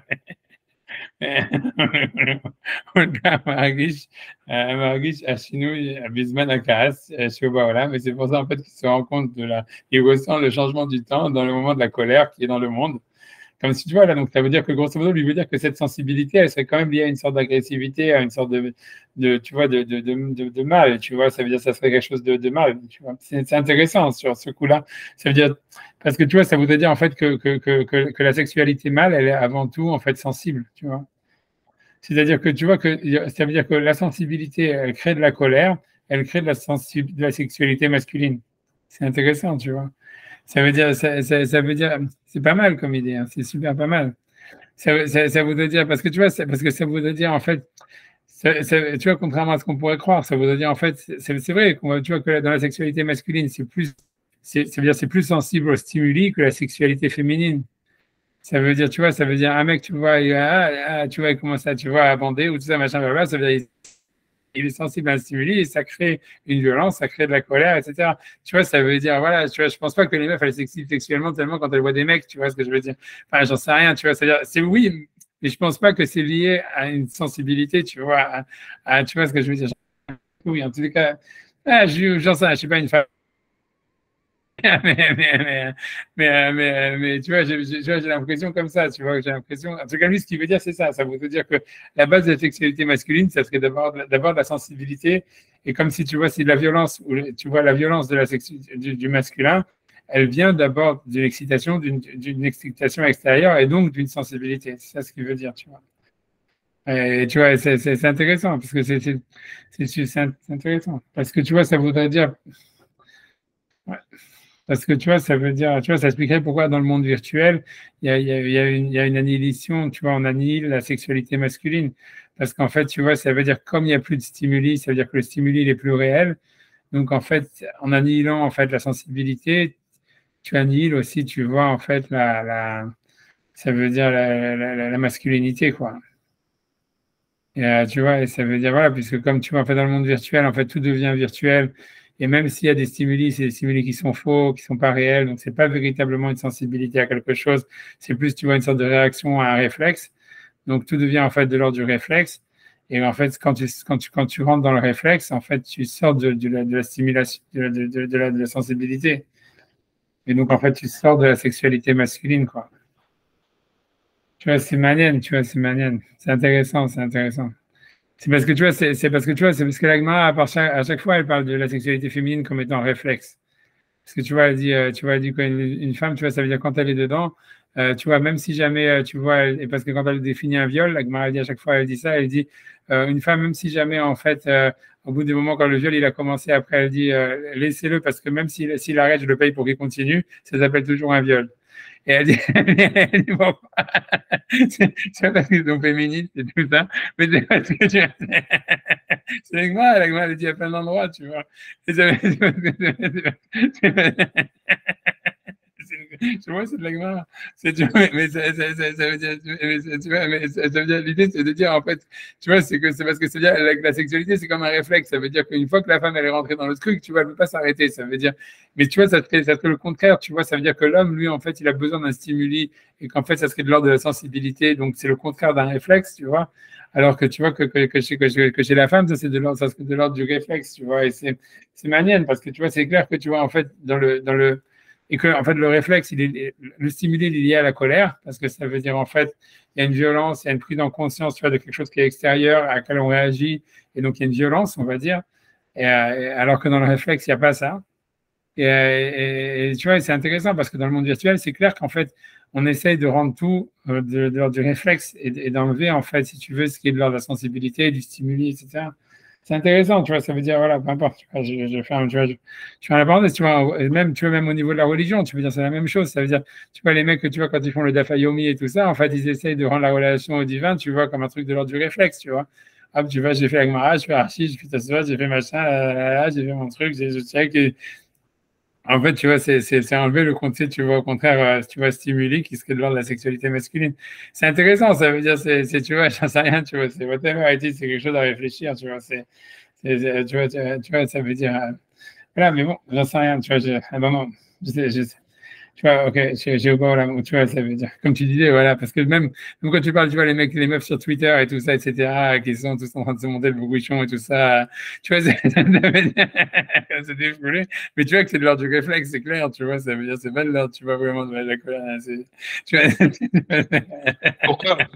Pourquoi donner un coup de patte toujours au Dafayomi? non, je ne l'ai pas donné. Honnêtement, je vais pas dire du mal. Parce que c'est parce que je suis frustré de ne pas le faire, mais j'imagine, tu vois. C'est ce qu'il faut. Quand on fait de la psychanalyse, il faut dire ça, tu vois. C'est que je voudrais le faire, mais j'arrive pas à le faire. Alors, Non, c'est intéressant, il faut demander à papa pourquoi. ça doit être ça, la vérité. Non, parce que j'arrive pas à étudier vite, tu vois. J'ai beaucoup de mal, tu vois. Bien sûr, je comprends. Mais non, vous parlez comme un anti, hein. Non, Oui, ceux Bah, qui ont passé mais- déjà, qui non, mais- connaissent tout. c'est du ouais, mais défi à moi. Sylvain, Pour c'est ceux- parce qu'il est nanti. Non, c'est parce qu'il est nanti de Gmara qu'il peut parler comme un nanti. Mais Bien c'est pas sûr. évident c'est pas un nanti en un seul mot. Oui, un Il est, anti, pourquoi? Un anti il est d'études nanti de Gemara. en deux mots. Bien sûr, de Gemara. Pardon. Un Il est anti de nanti de son Gemara. savoir, donc il n'a pas besoin Bien sûr, bien de- sûr. Tandis que nous, qui ne connaissons rien, on veut tout découvrir, on veut Non, avoir mais tout. non, mais je suis Ouais, tout à mais, fait honnêtement, j'y On arrive. veut tout passer, on veut tout passer en Je pense que c'est revue. une très bonne chose, honnêtement. Je pense non, ce que j'aime, non, ce que je veux dire, c'est surtout aller contre le côté, tu vois, de voir en fait le rapport à la Torah, au judaïsme comme une checklist en disant, ah, voilà, aujourd'hui j'ai ça et ça à faire, et j'ai cassé toutes les cases, et bon voilà, maintenant tu vois, ça y est, j'ai fait ma mitzvah, tu vois, j'ai fait ma journée. Oh non, Ouais, c'est ça ce que je veux dire, c'est ça, tu vois, c'est ça l'histoire du non, Dafayomi, c'est parce c'est qu'il a un apport, quantifié, et chaque jour, c'est un apport tellement intéressant qu'on n'a plus besoin d'aller ailleurs. oui, ok, d'accord, ok, ça, je suis d'accord. Entre quatre murs, on est partout. Tout paraît fade. Ouais, je suis d'accord, je suis d'accord. Enfin, bref, en tout cas, voilà, bon, c'est ça ce que je voulais. C'est pour ça que j'ai pas quelque chose contre le Dapayomi, au contraire, honnêtement, tu vois, moi, j'en viens d'aimer être capable de le faire et tout ça, etc.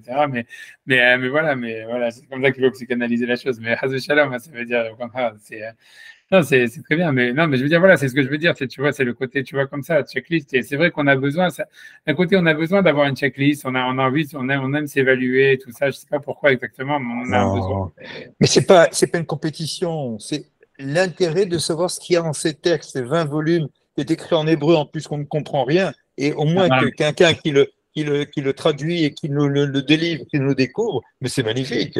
C'est une découverte quotidienne. Non, c'est super beau. Tandis que celui qui a vu ça, qui connaît depuis 5 ans, il était toujours. Bon, je comprends qu'il a envie d'autre chose. C'est vrai, j'ai pas envie d'autre chose, mais je pense Il a que envie l'idée, d'approfondir. Il a envie d'approfondir. Le mot, ouais, j'ai envie de rester 24 heures sur un mot. Ouais, c'est ouais, comprend. voilà, 24 ok. minutes, 24 minutes. 24 minutes. Ah, et bon, je n'ai rien contre le Dapayomi. Ce que je voulais dire, c'est simplement ça. Mais c'est sûr que je pense que la question plus difficile, c'est, tu vois, pourquoi est-ce qu'on a besoin de s'évaluer? Pourquoi? Parce qu'en fait, on cherche des repères, tu vois, c'est ça l'histoire, on cherche des repères. Comme on a du mal à savoir si on a fait le bien ou on a fait le mal, c'est, en fait, on peut se dire, ben voilà, aujourd'hui, j'ai été à la choule, j'ai étudié, j'ai fait ça, donc j'ai fait le bien. Et on cherche, tu vois, mais, Aujourd'hui, j'ai respiré. Ah, je suis content, j'ai respiré. Mais c'est une façon de respirer. Ah, j'ai pris mon petit déjeuner. Ah, je suis content. Non, c'est une façon de vivre. ouais, là, je suis d'accord, je sais. Mais ouais, ok, Il n'y a pas une compétition. C'est comme si on me coupait la respiration maintenant de ne plus étudier. ah, d'accord, qu'est-ce que je te dis? T'as raison, c'est Khazak. C'est vrai. C'est vrai. Ah, je suis d'accord, je suis d'accord. Ça, mais pas bref, en tous les cas, voilà. Mais bon, c'est pour ça que je veux dire, Stam, je m'ai jamais, au contraire, j'ai vraiment rien contre le Dapayomi, ni contre le fait que, tu vois, c'est sûr. Mais non, mais Stam, c'est manière, c'est surtout l'histoire. Pour moi, l'idée, c'est l'histoire de l'évaluation que, C'est comme le tu vois, couteau, il peut être bien utilisé ou mal utilisé. La feuille humide peut être mal utilisée, comme c'était écrit par Rabbi Uriel Adjest devant nous présents. Et ça peut être mal utilisé, bien sûr, c'est évident. C'est comme le couteau, ça peut nous trancher la gorge. Ou bien ça peut, au contraire construire. ok, ouais. Non, ok, ouais, ouais, Bon, moi, si je m'arrête, je laisse le Dapayomi, le pauvre Dapayomi. Mais non, mais c'est après, je pense que c'est une très bonne chose, etc. Et voilà, très bien. Ah, Ok, faut pas taquiner, faut pas taquiner. ok, j'arrête de parler. J'ai compris maintenant que je ne parle plus jamais du Dapayomi. Non, si, vous pouvez, on peut. Ça dépend comment. Non, mais moi, en plus, j'ai rien contre. Honnêtement, je l'ai fait pendant plein de fois. Et j'ai jamais tenu. J'ai jamais tenu. Je sais bien, je sais bien. Ah, la difficulté, je pense franchement que tu vois, à mon avis, ça veut dire, je pense que franchement, la Gemara, ça a été écrit vraiment contre ça, tu vois, c'est-à-dire que, dans le sens où tu vois que c'est très difficile à mémoriser la Gemara, c'est presque impossible. Et en fait, tu vois, c'est aussi, tu vois, il n'y a pas de conclusion claire, etc., etc. Donc, moi, Bien sûr. en fait, que quand ils ont écrit la Gemara, ils voulaient justement empêcher la personne à, tu vois, à dire, ah voilà, j'ai appris ce sujet. Bien sûr, bien sûr. Ce qu'on a appris, on apprend que les opinions sont très diverses. Et c'est magnifique. C'est ça la richesse. Si c'était uniforme dictatorial, c'est sûr que c'est anti-dictatorial. Oui, c'est clair. Ah, ça, je suis d'accord, honnêtement, je suis d'accord. C'est ça la richesse. Ok, donc en tout cas, lui dire en tout cas qu'il y a une colère au moment où Hachem il renouvelle le monde, ça veut dire oui, il se sépare de la matérialité. Whatever, ce qu'il veut dire, tu vois, avec ça, c'est, tu vois, je sais, tu vois, c'est ce qu'il dit. Umata, ok, et que le Tarnegol, ça veut dire le corps qui serait sensible à ça. Tu vois, whatever. Ok, donc il dit, Marish Hashinu Bisman Akas Shubaolam, donc il se rend compte, tu vois, en fait, quand ça veut dire, donc il change, il sent le changement, et dans le changement, il y a de la colère. Encore une fois, c'est dans le renouveau, il y a de la colère et tout ça. Ça veut dire, mais que le renouveau il vient de l'extérieur. À mon avis, ce qui est surtout important de comprendre, c'est que le renouveau vient de l'extérieur, que la violence, tu vois, c'est une sensibilité à quelque chose qui est extérieur. Et voilà, et tu vois, que c'est voilà, que c'est pas de l'intérieur, c'est pas quelque chose qu'on crée de soi-même, et c'est pas quelque chose en plus, tu vois, qui est à fuir, grosso modo. C'est ce que ça veut dire. Ça veut dire la violence, elle vient elle vient d'une sensibilité à l'extérieur. Cette violence qui vient d'une sensibilité à l'extérieur, lui te dit c'est l'essence de la sexualité masculine et que c'est de là où il y a le renouveau qui est possible et donc c'est pas quelque chose à fuir ou à vouloir, ça veut dire, tu vois, s'en dégager quoi. Voilà, c'est tout, tu vois, peu importe, moi j'avance, tu vois, parce que voilà, pour lui, c'est ça l'idée. Ça veut dire, grosso modo, ça veut dire la violence, c'est pas quelque chose de la colère, la violence, c'est pas quelque chose de négatif, c'est quelque chose en fait qui est, selon lui, qui est l'essence même de la, tu vois, de la masculinité. Et voilà, et surtout l'idée que c'est de là où peut sortir le renouveau. Et c'est une sensibilité à un renouveau, à une ouverture sur l'extérieur. Vouloir enlever la violence, et tu vois, ça veut dire et enlever la colère, en réalité, c'est se fermer au monde extérieur. Et donc se fermer au renouveau. Tu vois. Et c'est ça ce qu'il veut dire, tu vois, c'est ça le chidouche qu'il dit ici. Tu vois, c'est clairement que le monde moderne, il cherche ça, tu vois. Il cherche à aseptiser tout en disant, voilà, on va éviter la violence, on va éviter la colère. Mais en fait, en faisant ça, en fait, tu te fermes, en fait, au renouveau du monde. Et à la fin, tu vas créer de la violence, tu vois, qui est générée par le néant, quoi, par rien, quoi. C'est-à-dire qu'on voit bien, quand vous parlez de l'antisémitisme, etc., on voit bien ce qui est super impressionnant avec l'histoire de Gaza et compagnie, c'est que, avec tous les terroristes et tout ça, c'est que quand tu leur demandes c'est quoi vos revendications, c'est même pas clair c'est quoi leurs revendications. Tu vois, les antisémites, pourquoi vous êtes antisémites, ils ne savent même pas pourquoi ils sont antisémites. Mais c'est parce qu'en fait, en voulant, tu vois, ça veut dire, en voulant se fermer au stimuli extérieur. Mais c'est vrai, tu vois, ça veut dire, en fait, on a créé de la violence complètement gratuite. Ça veut dire, et qui est, tu vois, qui est existante et qui se justifie pas et qui est complètement, ça veut dire, voilà, ça veut dire qui est générée par la nature humaine dans une fermeture, tu vois, voilà, d'elle-même, tu vois, ça veut dire, voilà, ça veut dire en pensant, ah oui, en fait, ce qui génère la violence, c'est les stimuli extérieurs. On va fermer les stimuli extérieurs. On va arriver à avoir un monde sans violence. En réalité, non.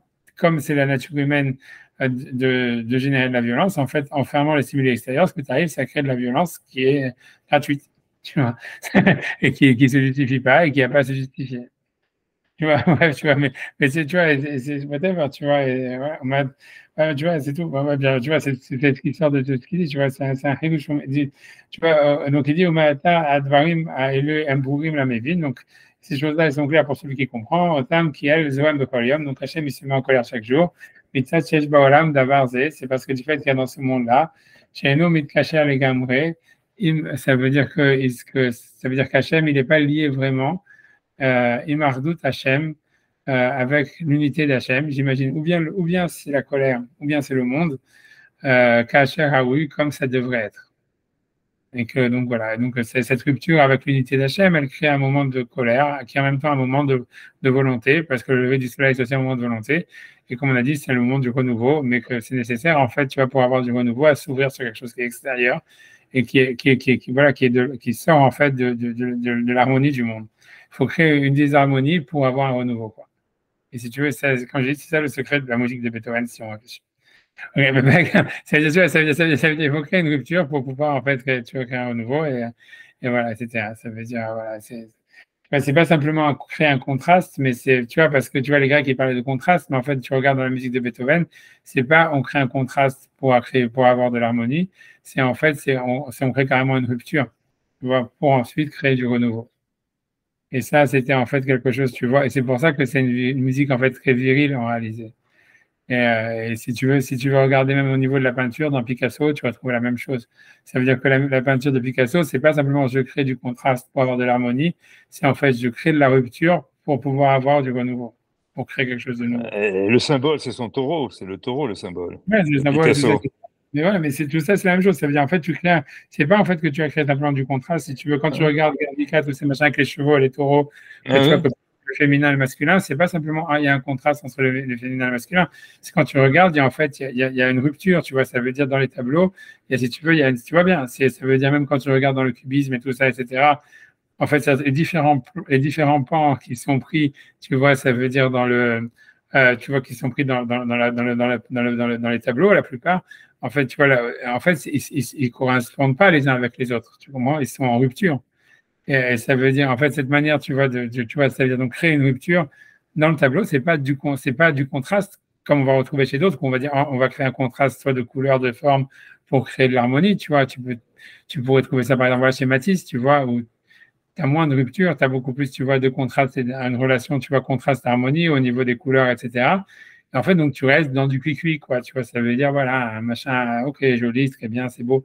Mais en fait, tu vois, ça veut dire que l'idée, pourquoi tu vois Beethoven, pourquoi tu vois, on va dire Picasso, ils sont différents par rapport à ça, parce que c'est des créateurs très virils, dans le sens où tu vois, c'est pas simplement, ils jouent pas simplement sur la relation contraste-harmonie, mais ils sont carrément dans la rupture vers, tu vois, des ruptures. On fait un tableau qui est basé sur des ruptures, sur des choses qui ne se coïncident pas du tout, mais à travers ces ruptures, pour ensuite créer quelque chose de nouveau à travers la rupture, tu vois.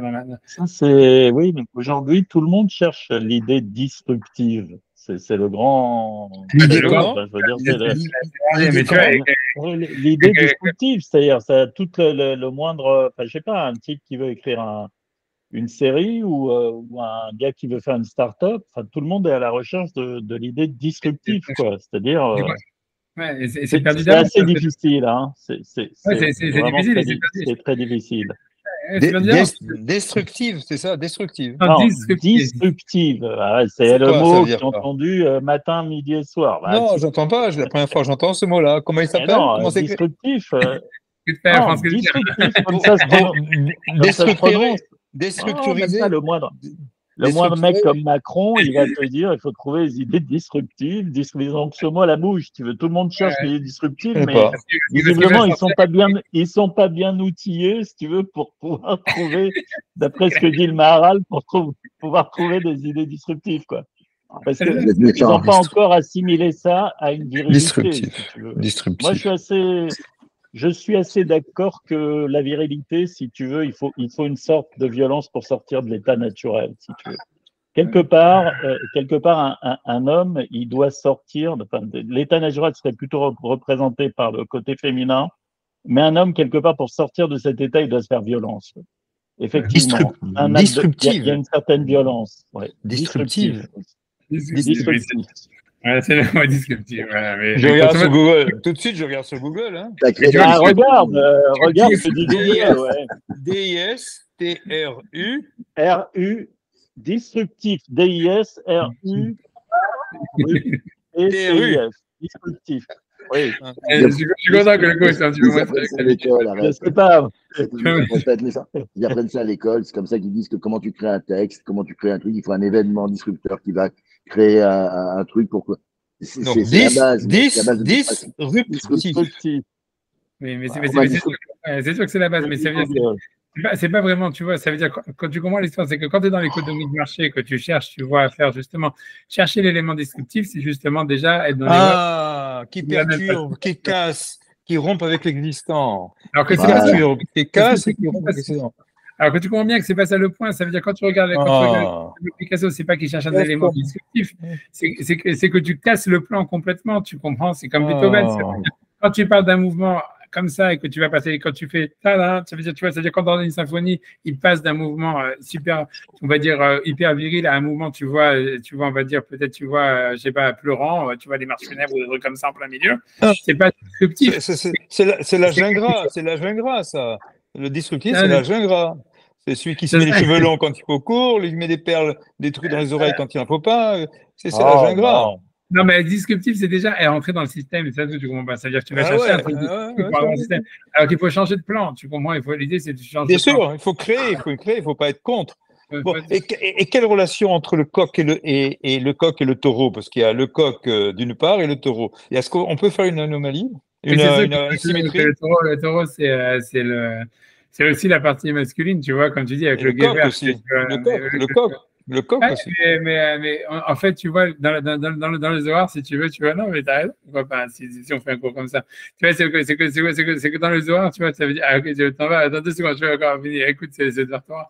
Non, ça veut dire, tu vois, si dans les horaires, le taureau, c'est vrai que c'est lié à la sexualité masculine aussi, mais c'est la sexualité, parce que dans la sexualité masculine, il y aurait la version bêta, dans le sens vraiment bêta, dans le sens bêta idiot, où tu vois, c'est parce que dans la taureau, si tu veux, dans la Gemara, dans la Torah, si tu veux, c'est le taureau, c'est celui qui creuse son sillon. Si tu vois, c'est le masculin apprivoisé. Tu vois, ça veut dire qui est bête, tu vois, qui est une bête de somme et qui a une énergie, mais qui va tout droit, tu vois. Et si tu veux, dans la Kabbale, c'est normalement, c'est malheureux à dire, mais c'est juste, ça symbolise Israël dans les temps messianiques. C'est parce que tu vois, ça veut dire que l'idée, c'est d'arriver à Yachar. Tu vois, c'est parce que Israël, il est Yachar. Et en fait, tu vois, c'est Begdéa Aziachir Moshe, ou venez Israël Tachir Azot. Si tu veux, dans l'idée, c'est que quand tu regardes dans la Bible, il y a quand les Goïm, ils ont capturé l'Arche Sainte dans une bataille, ils renvoient l'Arche Sainte sur des taureaux. Et les taureaux, en fait, en mettant, en fait, c'est des vaches laitières, grosso modo, mais peu importe, mais ça veut dire qu'on leur laisse leurs petits du côté des Philistins, et eux, ils vont tout droit vers Israël. Et l'idée, ça symbolise, tu vois, en fait, l'idée, c'est que le shor, ça vient du lachon et chanter, et yachar, et le langage droit, ça veut dire quelque chose qui creuse un sillon et qui est apprivoisé et qui finalement, tu vois, qui va dans une ligne droite, tu vois. Ça veut dire un peu, tu vois, ça serait le côté, parce que dans le côté masculin, il y a le côté, en fait, renouveau, coq, machin, rupture, tata, mais il y a aussi le côté opposé, tu vois, de la sexualité masculine, qui est le type que, tu vois, qui s'impose une discipline et que quoi qu'il arrive, il va tout droit. Que c'est opposé, tu vois, au cheval qui est féminin, qui tourne en rond, tu vois, qui fait n'importe quoi, tu vois, ça veut dire qu'il va en haut, en bas, qui truc bidule, que c'est les Égyptiens qui sont comparés aux chevaux.